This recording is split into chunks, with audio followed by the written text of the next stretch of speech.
Bonjour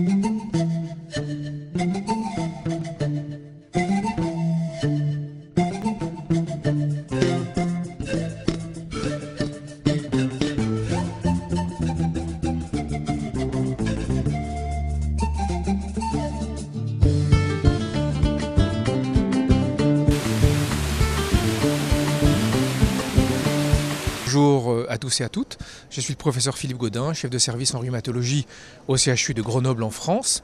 Je suis ravi d'être à nouveau ici pour le congrès annuel de la Société algérienne de rhumatologie dans ce magnifique centre international de communication où nous avons échangé depuis 3 jours. Alors j'arrive un petit peu à la fin du congrès, mais néanmoins j'ai pu rencontrer beaucoup de collègues et pouvoir discuter avec eux longuement.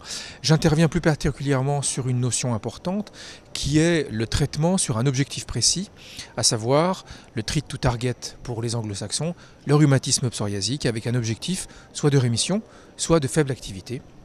Et c'est une notion qui est importante, elle est un petit peu copiée-collée par rapport à la polyarthrite rhumatoïde. Vous rappelez-vous l'étude de Ticora publiée par MacGregor dans les années 2004.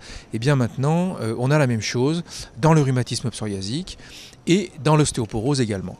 Donc c'est une notion qui est importante et qui va montrer que finalement le fait de traiter les gens de façon précoce, de façon serrée, avec un objectif thérapeutique bien prédéfini et en accord avec le patient qui est forcément impliqué dans la décision thérapeutique, eh bien on va voir que cette technique-là permet à 1 an d'avoir de meilleurs résultats à la fois sur le plan clinique, sur le plan articulaire, mais également sur le plan cutané, puisque le psoriasis est un élément extrêmement important à prendre en compte. Le professeur Joudy m'a demandé si ça m'intéressait de venir, et moi j'ai toujours eu grand plaisir à le rencontrer, à rencontrer mes collègues algériens, et donc j'ai accepté volontiers de venir. Maintenant mon idée, c'est de raconter plutôt l'histoire de la médecine. Il y a l'histoire récente de la médecine, en fait l'histoire des 50 dernières années de la médecine, parce qu'on ne se rend pas compte à quel point les choses ont changé. On peut parler de révolution sur les 50 dernières années? De révolution totale. En particulier en rhumatologie, alors, la révolution dans les maladies inflammatoires est absolument totale. Hein. Ça n'est plus rien à voir. Par contre, dans le domaine de l'arthrose, là, s'il n'y avait pas les chirurgiens, on serait bien embêté. Moi, bien sûr, je suis né à Alger, hein, je crois que tout le monde le sait. Quand je viens à Alger, je suis chez moi, bien que je ne reconnaisse plus du tout Alger, avec toutes les constructions nouvelles de toutes sortes. Donc, j'ai du mal à me repérer en dehors du grand centre-ville. Ailleurs, je suis perdu. Je suis né très exactement boulevard Pasteur, en plein centre d'Alger, à domicile. Mais j'habitais en fait entre El Biar et Hydra. Chemin du Télémli. Et ma maison était la maison qui est actuellement celle de l'ambassadeur de France. Que de belles références. C'était une très belle. J'ai un très grand souvenir de mon enfance dans cette maison. Je suis rhumatologue installé à Constantine. Alors, oui, je fais partie du bureau de la SAR, je m'occupe un petit peu de l'Est, je suis vice-président Est. Donc je pense que ma présence là est tout à fait normale et justifiée. J'ai fait aussi une présentation sur ce qui se rapproche de la goutte et de l'hyperuricémie. Oui, c'est fréquent, c'est très fréquent, c'est encore, je ne dirais pas méconnu, mais mal pris en charge. C'est vraiment mal pris en charge, surtout pour ce qui concerne l'hyperuricémie. Maintenant, on sait que ça pose problème sur le plan cardiovasculaire, rénal, et dans la prise en charge, elle doit être vraiment le plus précoce possible. Donc j'ai essayé d'établir des petites recommandations qui seraient adaptées plus tard à notre société algérienne. Et puis voilà, donc on assiste à toutes les nouveautés qui sont présentées par nos confrères qui viennent d'ailleurs. Bon, on a du Canada, on a de France, un peu partout. Rhumatologue à Orléans. J'aime bien venir à la SAR parce que depuis quelques années, avec le professeur Joudy et puis tous les membres de la Société algérienne de rhumato, j'ai noué des relations et j'espère là maintenant peut-être aussi développer des relations autres que amicales, mais aussi des relations scientifiques notamment peut-être avec ce que j'ai présenté hier sur les outils de texture, sur des simples radiographies numériques qui pourraient peut-être être intéressantes. En septembre, c'est toujours sympathique en plus de retrouver un peu de soleil, alors que nous, dans le nord de la France, on en a beaucoup moins à cette période de l'année. J'ai l'impression, pour ma part, on voit sans doute beaucoup moins de pathologies infectieuses qu'il y en a encore ici. Sur les maladies systémiques et les maladies rhumatismales inflammatoires chroniques, c'est assez voisin. Ce qui m'a hier intéressé pour une partie qui m'intéresse également, qui concerne plus l'os, l'énorme fréquence de l'insuffisance vitaminique D qui a été constatée dans un pays où il y a du soleil, pourtant, m'a aussi beaucoup impressionné. Moi j'exerce à Marseille, au CHU de Marseille. Voilà, je suis toujours très content de venir sur le sol algérien. Moi, ce que j'en retire surtout, c'est la compréhension justement de comment fonctionne l'Algérie, parce qu'il y a toujours un décalage très important entre ce qu'on peut entendre dans les médias et puis après ce qu'on observe sur place, les contacts qu'on peut avoir, les discussions très enrichissantes avec les collègues algériens. Et de ce point de vue, j'avoue que j'ai beaucoup appris et puis changé d'optique sur certaines choses. J'ai fait une présentation sur le risque cardiovasculaire des anti-inflammatoires non stéroïdiens. Alors, c'est un thème qui m'intéresse parce que on parle constamment des biothérapies, mais dans les faits, on s'aperçoit qu'on prescrit plus souvent des AINS que des biothérapies et qu'à la fin, finalement, on les connaît peut-être moins bien que les biothérapies. Donc c'est pour rétablir un petit équilibre et puis que ça soit quelque chose avec des messages pratiques que les gens peuvent emporter chez eux et appliquer dès le lendemain. Et puis de toute façon, ne serait-ce que parce que l'indication de très loin la plus fréquente, c'est quand même l'arthrose, où on n'utilise pas les biothérapies. Donc de toute façon, les AINS, même dans d'autres pays, restent beaucoup plus prescrits que les biothérapies. Et on s'aperçoit que beaucoup de choses sont mal connues ou même parfois il y a carrément une mythologie qui se greffe dessus. Je suis là parce que j'aime être avec mes collègues algériens. D'ailleurs, je viens tous les ans et cette année 2 fois parce que j'ai été venu en mars et maintenant pour participer. Il y a des fois où je participe activement quand on me le demande. Là, j'ai proposé, mais je pense que Judy a eu pitié de moi parce que j'étais fait le Hajj pendant 1 mois et je viens d'arriver. Donc il s'est dit que peut-être il n'aura pas le temps pour préparer. Et donc il m'a mis juste modérateur de séance. Mais j'apprécie vos congrès où il y a une excellente discussion avec des personnes qui aiment leur travail. Et c'est pour moi toujours un plaisir d'être en Algérie et à Alger particulièrement. Je suis chef de service de rhumatologie à Tunis et je m'occupe surtout de pieds. Et chaque fois que je viens, c'est pour parler du pied, que ce soit en atelier, en conférence, et parfois pour d'autres aspects de la rhumatologie, bien sûr. Je viens d'Annaba, et congrès de la SAR, Société Algérienne de Rhumato, les congrès de la LAR, la Ligue Algérienne de Rhumato, et nos congrès, le congrès de la RAP, l'association des rhumatologues algériens privés, qui rassemble chaque année des centaines de praticiens de tous bords, hein, de toutes les spécialités. On les invite. Le dernier congrès en date, c'était à l'Oued, à Oued Souf, et vous étiez présent d'ailleurs à la fameuse station La Gazelle d'Or. Et aujourd'hui, donc, nous sommes au 13e congrès de la SAR.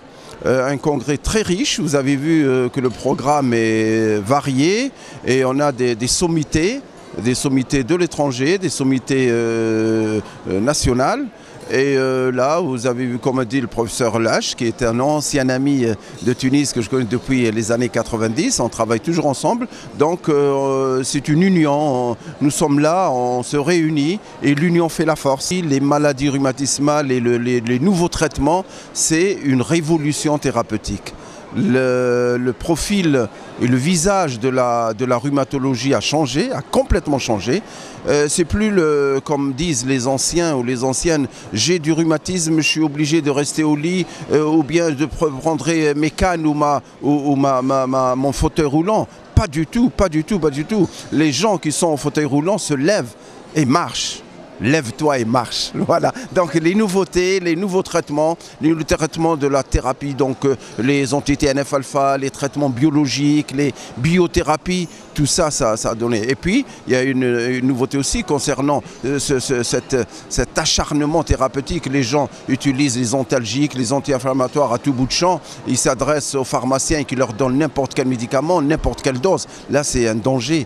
Et c'est pour ça que ce matin, on a eu une bonne discussion concernant les anti-inflammatoires non stéroïdiens. C'est une arme à double tranchant aussi. Il faut savoir les utiliser. On les utilise à bon escient, nous sommes guéris. On ne les utilise pas bien et il y a des problèmes gastro, rénaux et cardiaques. C'est une occasion qui est accordée par la Société algérienne de rhumatologie pour cette rencontre, pour débattre effectivement des affections rhumatismales. Effectivement, comme a dit le docteur Kadem, mon ami docteur Kadem, cette dernière décennie, il y a une panoplie d'avancées concernant le rhumatisme, que ce soit inflammatoire, que ce soit le dégénératif, que ce soit aussi les métaboliques. Et là, effectivement, il y a beaucoup de choses à dire, il y a beaucoup d'évolutions. Et voilà. Pour ce qui est de Sétif est maintenant en chantier. Espérons que 2018, ils vont terminer, Inch'Allah, les chantiers. Elle est belle et prospère. Et je vous invite. Rhumatologue à l'Est, à Constantine précisément. Et de toute façon, pour dire des choses sur la rhumatologie, il y a plein de choses à dire. Le seul aujourd'hui, je ne présente pas parce que c'est les autres, on laisse la place un peu aux jeunes. Mais la rhumato a fait un grand essor et on est content qu'il y ait plus de rhumato. Des rhumatologues, maintenant, il y en a. De notre temps, il n'y en avait pas beaucoup. Et la rhumatologie était un petit peu déchirée entre la médecine interne, l'orthopédie. Et donc là, maintenant, il y a des rhumatologues et on arrive quand même, grâce aux molécules nouvelles, aux nouvelles thérapeutiques, à imposer un peu la rhumato, à soigner nos malades. Et les rhumatisants se portent mieux, ils sont moins handicapés, ils ont une qualité de vie meilleure grâce à toute cette panoplie de traitements. Et je suis sûre que vous avez dû voir à travers ces congrès qu'il y a plein de choses qui ont changé. Le visage de la polyarthrite a changé, le visage de l'arthrosique a changé, le spondylarthrite a changé. Ce n'est plus le malade on disait que les spondylarthrites ne verront jamais le ciel. Maintenant, ils se baladent. Il faut vraiment les examiner pour trouver cette petite raideur. Et ça, c'est grâce aux nouvelles thérapeutiques, aux biothérapies, aux traitements de fond et la prise en charge du rhumatisant. Rhumatologue à Akbou. Sommes heureux d'être présents comme à chaque fois lors des congrès de rhumatologie, que ce soit en Algérie, grâce à la société savante, la SAR, la RAP, la Ligue algérienne antirhumatismale, et parfois à l'étranger, chose qui nous permet d'être à la page de toutes les dernières découvertes et ainsi pouvoir suivre les recommandations internationales et soigner nos malades. كان نروحوا داك نجتمع كي 3 مرات بالسكاس لي كونغري كاين روماتيز جامي on les rate, on vient tout le temps. Et واش باش نزرشوا قلنا جديد يعني ce qu'on appelle diagnostic يعني ندويات جديدين قلنا داكي غناضي الجزائر ناضي الخارج هكا باش ان شاء الله دائما نموضنا غادي لنا او توب باش انزل شي ثنيغون باش ندواك نيلها دققوا et merci beaucoup. Je suis PUPH en rhumatologie à l'hôpital Cochin à Paris. Ça fait au moins 6 fois je pense que je viens ici et toujours avec un grand plaisir, l'accueil est toujours formidable et puis alors là cette fois-ci ce palais des congrès, centre international des congrès là, c'est on n'a pas l'équivalent même à Paris, hein. Donc bravo. Alors moi je travaille plus particulièrement sur la spondyloarthrite, sur les formes axiales ou périphériques et donc on va discuter aujourd'hui tout d'abord du monitoring des traitements dans la spondyloarthrite. En fait on a des traitements très efficaces en 2017, en particulier les anti-TNF et puis des nouvelles molécules qui arrivent, les anti-IL-17. On a des questionnements quand on a obtenu une rémission de savoir qu'est-ce qu'on fait de ces traitements? Est-ce qu'on doit les maintenir avec le même espacement ou bien est-ce que l'on peut essayer d'espacer, voire d'arrêter les traitements? En fait, on a des données maintenant dans la littérature qui nous montrent que arrêter complètement ces traitements, c'est souvent difficile. Quand on a eu une indication à les débuter, souvent l'arrêt est très mal toléré avec des rechutes. Par contre, il y a des travaux qui montrent qu'on peut espacer les traitements en maintenant une rémission de la maladie. Donc ça, c'est un point important. Et puis une autre communication sur l'évolution sévère de la maladie. Dans ce rhumatisme, on peut avoir une ossification de la colonne qu'on appelle la colonne bambou. Alors heureusement, dans la majorité des cas, c'est pas ça qui se produit. On a quand même des débuts d'ossification. En Algérie, c'est toujours souvent le cas. Et la question, c'est de savoir quelles sont les caractéristiques de la maladie qui font qu'on va évoluer vers ces formes sévères. C'est souvent des patients, plutôt des hommes, qui sont B27, qui ont une inflammation biologique. Et la question posée était de savoir si on a des informations dans la littérature pour savoir si les traitements peuvent modifier l'évolution l'évolution structurelle de la maladie. Donc on discutera de l'effet des anti-inflammatoires potentiels, il y a des données discordantes. Et puis l'effet des anti-TNF avec une méta-analyse qui semble montrer qu'effectivement avec le temps il y a un infléchissement de la progression structurale. Donc peut-être on a un effet avec ces nouvelles molécules. Et puis on verra dans le futur ce que peuvent donner les anti-L17 sur l'évolution structurelle de la maladie. Oh, c'est très bien, c'est toujours très convivial, très sympathique. On a un partage d'expérience. On discutait juste avant des différences de phénotypes. Nous en France, on a des formes de spondylarthrite axiale qui deviennent moins sévères. On ne sait pas pourquoi. Et justement en Algérie elle reste sévère et on essaye de mener un travail collaboratif entre la France et l'Algérie sur les formes sévères de la maladie. Ça s'appelle la cohorte Bamboo Spine. On va essayer de mettre ça en place également en Algérie. En France on a déjà plus de 350 patients qui sont dans cette cohorte. On essaye de trouver les facteurs génétiques associés à ces formes sévères. Vous savez qu'en Algérie le B27 est moins important qu'en France par exemple. Donc il y a certainement d'autres facteurs génétiques qu'il faut essayer de mettre en évidence. Et je pense qu'une collaboration franco-algérienne là-dessus serait juste superbe. Donc voilà, on y travaille avec monsieur Hachmi Djoudi. Je suis pédiatre rhumatologue, je suis chef de service du service de rhumatologie pédiatrique à Kremlin-Bicêtre. Alors en Algérie, je ne sais pas, je pense qu'il y a beaucoup de rhumato-adultes qui en fait font la rhumatologie pédiatrique. Je pense que peu encore sont dédiés encore à ça, mais comme il y a quand même un intérêt très important, puis surtout il y a beaucoup de malades, je pense que c'est quelque chose, enfin en tout cas j'espère, qui va se structurer. Oui, je vais régulièrement en Algérie, je suis toujours très très bien reçue et en plus je suis tombée juste fan d'Alger, donc c'est toujours avec plaisir que je reviens. Alors j'ai préparé un atelier sur les maladies auto-inflammatoires où je vais présenter des cas cliniques pour sensibiliser à ces affections qui ne sont pas encore très connues mais qui peuvent donner des complications graves, en particulier rénales. Et donc je ferai un atelier cet après-midi d'1 heure pour un petit peu déjà commencer à sensibiliser sur ces pathologies. Au service pédiatrie B, CHU Beni-Msous. Ce genre de congrès est utile à notre formation et puis pour faire connaissance avec nos collègues rhumatologues, puisqu'on a en commun des pathologies, un grand nombre de pathologies en pédiatrie. Tout à fait, et je pense que vous l'avez remarqué lors de l'atelier ostéogenèse imparfaite, et ben ça m'a permis de débattre avec mes collègues chirurgiens ou mes collègues rhumatologues, oui, bien sûr, tout à fait. C'est vraiment important. Sinon, on va souffrir d'un manque de visibilité et on ne pourra jamais s'organiser en réseau pour améliorer la prise en charge des malades. Je suis chirurgien orthopédiste à l'hôpital de Douera. Moi, je suis pratiquement invité chaque année avec M. Djoudi à la SAR parce qu'on fait des travaux ensemble et on prend en charge des malades qui sont concernés par les deux spécialités. Eux, généralement, ils font l'exploration, le diagnostic. Après, nous, on règle le problème sur le plan chirurgical. En fait, tout à l'heure dans l'atelier, ça parlait d'une maladie orpheline rare qui commence à se voir en Algérie, peut-être parce que nous, on devient un centre un peu de référence, donc on reçoit beaucoup de ces malades. Donc c'est des malades qui sont livrés à eux-mêmes, ils sont très mal pris en charge. Et à chaque fois, on essaye d'intervenir pour essayer de créer un groupe de prise en charge pour l'ostéogenèse imparfaite. C'est vrai qu'il y a une bonne évolution, le traitement médical se fait bien. La chirurgie, on est dépassé par les événements parce qu'il n'y a pas énormément de centres qui en font.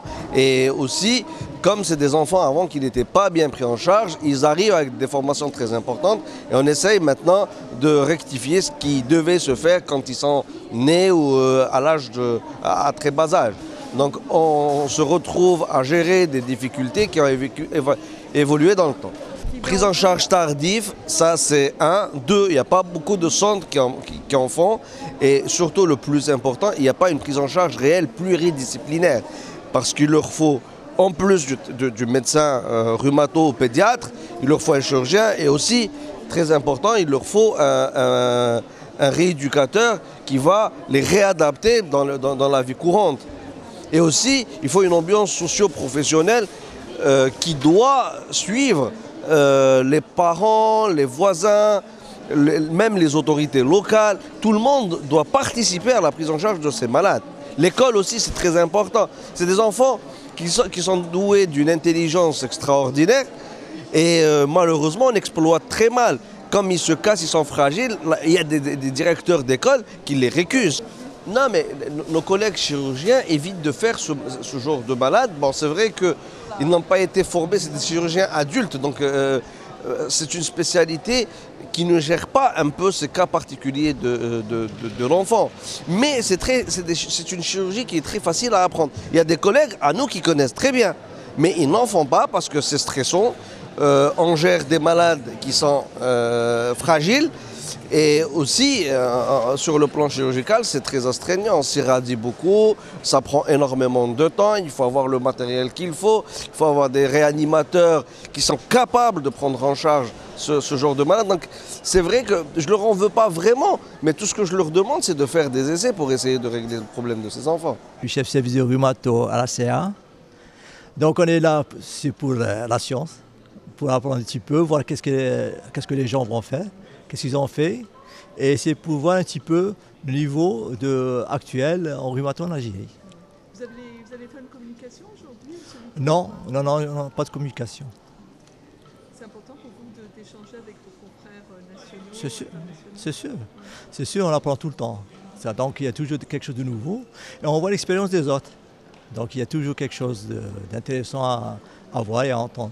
C'est un rhumatologue privé à Msila. Je suis là pour assister au 13e congrès de la SAR, ici dans le cadre de notre formation continue, et pour voir ce qui se passe comme nouveauté, et pour se remettre en question aussi. Ça nous permet d'apprendre beaucoup de choses, et de voir aussi les amis. Comment va la RAP? Elle va très bien. Et on aura notre congrès le mois de mars prochain, à l'Horacie. À l'Horacie, d'accord. À l'Horacie, oui. On n'est pas délocalisé cette fois-ci, on ne part pas dans le sud. Pour des soucis logistiques, on n'a pas délocalisé. Vous avez les dates? Il y a des dates déjà? Moi, je pense le 13 et 14, c'est comme toujours la même date. Et vous êtes la bienvenue, comme toujours. Et donc, je travaille beaucoup avec les rhumatologues en tant qu'immunologiste. Je suis immunologiste. Je suis professeur Salah. Je suis au niveau de l'Institut Pasteur d'Algérie et j'apprends beaucoup avec mes collègues rhumatologues. D'ailleurs, ils en ont marre de moi et je suis tout le temps avec eux. Jamais. Et on remercie toujours le professeur Judy de nous inviter. On a organisé un atelier avec le professeur Ashley sur vraiment la confrontation clinico-biologique, donc entre l'immunologiste et le rhumatologue, sur plusieurs cas cliniques. Donc je pense que l'assistance a été ravie de nous poser des questions, de nous interpeller et tout. Et on est là vraiment pour échanger avec nos collègues rhumatologues, puisqu'on leur fait des bilans pour leurs malades, etc. Et donc voilà, donc on est toujours à la SAR. Ici pour échanger nos informations et apprendre des choses, bien entendu. C'est pas une perte de temps pour vous? Jamais, bien au contraire. On a assisté à beaucoup de conférences d'actualité concernant toutes les pathologies inflammatoires, dégénératives, arthrosiques, tumorales. Et beaucoup de communications étaient très très intéressantes dans un somptueux endroit qui est le Centre international des conférences. On a été un petit peu ébahis par la beauté du site. De temps en temps, on a des difficultés avec la biothérapie parce que c'est des médicaments qui ne sont pas courants, qui existent uniquement dans les CHU. Et de temps en temps, il y a des malades qui nécessitent ces traitements et il est très très difficile pour eux de les acquérir. Donc on essaie tant bien que mal de les traiter, mais aussi de les orienter vers les CHU et si c'est possible dans les hôpitaux d'intérieur pour pouvoir mettre en route ces traitements qui sont certes coûteux, mais très bénéfiques pour certains malades. S'ils sont pris en charge, s'ils sont assurés, ils n'ont aucun problème puisque le médicament est distribué gratuitement avec une ordonnance au CHU. Concernant également un problème qui existe en Algérie qui est l'ostéoporose, où énormément de gens d'un certain âge se fracturent dans la hanche, les rachis et d'autres endroits, où la fracture de la hanche est une fracture grave parce que les complications sont très graves et des décès sont fréquents parce que le nursing, la prothèse et les traitements, et ça aussi, ça nous crée beaucoup de problèmes et la prise en charge est très difficile. Rhumatologue libéral à Alger, président de l'association des rhumatologues algériens privés. Nous nous retrouvons cette année dans ce beau site qui est le Centre international des conférences d'Alger, récemment inauguré pour ce congrès de la Société algérienne de rhumatologie. C'est un événement utile chaque année pour une rencontre scientifique et amicale entre tous les rhumatologues algériens de tous bords, publics, privés et hospitalo-universitaires. C'est une occasion de se remettre un petit peu en cause, de savoir ce qui se passe dans le monde, notamment en Algérie et dans le monde, et de l'autre côté de la Méditerranée. On essaie un petit peu d'avoir connaissance de tout ce qui est nouveau et en même temps une confrontation d'idées entre les différents rhumatologiques, aussi bien libéraux qu'hospitalo-universitaires. Nous profitons de cet événement pour essayer de défendre notre métier qui est le rhumatologue libéral. Nous sommes confrontés à beaucoup de difficultés, notamment dans la prise en charge des malades, du fait que beaucoup de produits qui sont utilisés ici, qu'on voit dans les nouvelles thérapeutiques innovantes, notamment les biothérapies et certains traitements concernant l'ostéoporose, qui sont indisponibles pour le rhumatologue libéral. C'est une façon un petit peu de faire bouger les choses et faire profiter nos malades qui sont confrontés dans des pathologies plus ou moins lourdes et qui nous rend la tâche ardue et difficile dans la prise en charge des malades. À cet effet, nous attirons l'attention de nos aînés et des pouvoirs publics pour nous aider dans la prise en charge de ces malades et d'introduire éventuellement ces nouvelles thérapeutiques innovantes pour faire bénéficier les malades, notamment au niveau des caisses d'assurance maladie. Voilà. Le bonjour de Tlemcen déjà. La rhumatologie à Tlemcen, c'est bien parce que j'étais seul rhumatologue pendant très longtemps. Maintenant déjà on est 4, c'est déjà bien. Et puis moi, pour ma part, j'ai toujours insisté sur la formation continue, c'est ce qui nous permet un congrès comme celui-là. Effectivement, je suis agréablement surpris parce que je vois de nouvelles générations de rhumatologie et le déploiement de jeunes rhumatologues me fait plaisir. Il y a quelques années, on n'était pas très nombreux. Les pathologies sont à peu près les mêmes un peu partout, sauf qu'à Tlemcen, nous n'avons pas de service de rhumatologie et c'est pratiquement pour le privé qui fait le gros des choses. Et comme l'ont signalé mes confrères, certaines thérapeutiques plus récentes et plus adaptées ne sont pas toujours disponibles. J'espère que dans l'avenir proche, on aura certaines biothérapies en officine et des traitements de l'ostéoporose. Il est vrai que quand on est responsable un peu de la rhumatologie dans une région, on a vu beaucoup. J'ai eu la chance et peut-être le privilège de connaître certaines pathologies qui sont mieux prises en charge aujourd'hui. Même nos confrères généralistes sont sensibilisés à ces pathologies rhumatismales. Ils m'adressent et ils nous adressent maintenant certains malades qu'on peut, par l'avènement de nouveaux tests biologiques, par exemple, je prends que comme exemple les anti-CCP, le généraliste sait que quand il a une difficulté, il bilante à ses malades et il me l'adresse. Il y a moins de perte de temps. Par exemple, pour la technique du diagnostic d'ostéoporose, maintenant les médecins sachent qu'il faut faire une densitométrie osseuse. Donc, je pense que ces dernières années, on a quand même pas mal avancé au niveau de la prise en charge des malades rhumatisants et qu'on souhaiterait avoir de meilleurs moyens pour mieux les prendre en charge. D'où l'importance d'être présent. Alors, c'est ce que je fais et j'essaie de faire à chaque fois, d'être présent, soit par le biais de la Société algérienne de rhumatologie, comme ce jour-ci, par le biais de notre association des privés ou la Ligue algérienne antirhumatismale, et nous participons même à des congrès à l'étranger, notamment la Société française de rhumatologie, pour avoir les dernières nouvelles et pour en faire bénéficier au maximum nos malades. Je suis professeur en rhumatologie à Monastir, Tunisie, président sortant de la Ligue tunisienne anti-rhumatismale. C'est la 3e fois que j'assiste au congrès de la SAR et de la société tunisienne, société algérienne plutôt de rhumatologie. Et vraiment c'est un programme qui est très riche, très intéressant. C'est une occasion pour rencontrer nos amis algériens et aussi beaucoup d'amis français. Et c'est une occasion, très bonne occasion de mise au point sur plusieurs sujets d'actualité et des sujets qui intéressent à la fois la Tunisie et l'Algérie. On a 2 pathologies très communes. On a parlé essentiellement du sujet concernant les ostéopathies déminéralisantes de l'enfant et en particulier sur l'ostéogenèse imparfaite qui est une maladie, c'est vrai, qui est rare, une maladie orpheline mais qui cause beaucoup de problèmes de prise en charge. Problème d'abord pour les diagnostics précoces. On fait toujours les diagnostics de façon un peu tardive parce qu'on ne pense pas beaucoup à la maladie parce qu'elle est très rare.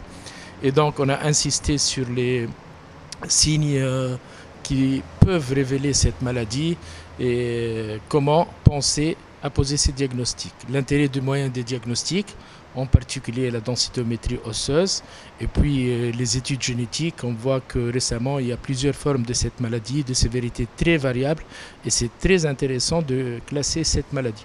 Et puis l'intérêt de la prise en charge multidisciplinaire. C'est une maladie qui intéresse les rhumatologues pour le traitement médical, les orthopédistes parce qu'on a des traitements d'actualité assez intéressants et indispensables pour ces patients, la prise en charge en rééducation, la prise en charge avec les psychothérapeutes, les insertions sociales, parce que vraiment des enfants qui vont traîner une maladie pour toute leur vie, et donc c'est très important d'adapter l'éducation, d'adapter la profession ultérieurement, l'insertion sociale, familiale, l'éducation des parents aussi pour s'occuper de ces enfants qui ne sont pas vraiment fragiles et qu'il faut insérer. Et là, c'était une occasion de partager le point de vue de nos amis algériens qui ont des séries assez intéressantes, des séries qui peuvent atteindre 90 malades et 60 malades. Donc c'est une très bonne expérience. C'est une occasion d'échange et peut-être on pourrait faire ultérieurement des études génétiques intéressantes pour peut-être aussi penser à la thérapie génique.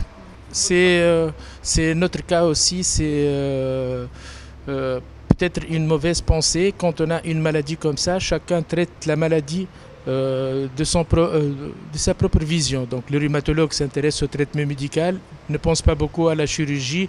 Peut-être il pense que ce sera un traitement tardif. Peut-être l'orthopédiste il pense à régler le problème chirurgical et ne réfléchit pas et ne pense pas qu'il y a vraiment un traitement médical efficace qui pourrait réduire les traitements, les fractures. Et puis ultérieurement, on a tous besoin de la rééducation fonctionnelle pour ces malades, de la psychothérapie, et ça. Donc moi je pense que la prise en charge multidisciplinaire doit être indispensable, et c'est là aussi l'intérêt de rassembler les cas et les adresser dans, comme toutes les maladies orphelines d'ailleurs, de les adresser dans des centres spécialisés, et comme ça ils profiteront de tous les progrès et les traitements d'actualité. Les malades sont vraiment transformés quand ils prennent leur traitement, quand ils sentent qu'ils sont pris en charge, ils sont insérés dans la vie sociale de façon correcte. Donc on va transformer un malade potentiellement handicapé en un malade qui va vivre une vie presque normale. Donc tout change pour les malades, pour la famille, pour l'entourage, pour la société et tout ça. Donc c'est vraiment très intéressant de prendre ces malades de façon très précoce. On va dire rendez-vous l'année prochaine. Inch'Allah. C'est un lieu magnifique. L'Algérie, c'est un très beau pays et le lieu, c'est le nouveau centre international de congrès, il est magnifique. Merci beaucoup. Bon retour à Monastir. Merci beaucoup. En espérant vous voir en Tunisie aussi. Merci. Merci beaucoup.